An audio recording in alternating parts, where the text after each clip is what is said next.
जो जो दीपावलीच्या निमित्तानं काही खरेदी करत एक लक्षात घ्या, ती खरेदी करत असताना आपला पैसा, आपली खरेदी आणि आपल्यातला जो नफा भेटल तो फक्त आणि फक्त हिंदू माणसालाच झाला पाहिजे.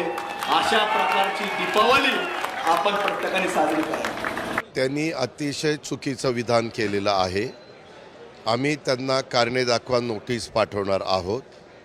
एकदा पक्षाची ध्येय धोरणं ठरल्यानंतर पक्षाच्या विचारधारेपासून जर कुठलाही खासदार, आमदार किंवा संबंधित जबाबदार व्यक्ती अशा प्रकारची वक्तव्य करत असतील तर ती वक्तव्य राष्ट्रवादी काँग्रेस पक्षाला अजिबात मान्य नाही.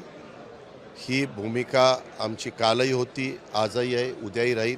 त्याची जी भूमिका आहे, त्याचे जे विचार आहेत ते पक्षाला अजिबात मान्य नाही आणि त्याच्यामुळं त्याला कारणे दाखवा नोटीस ही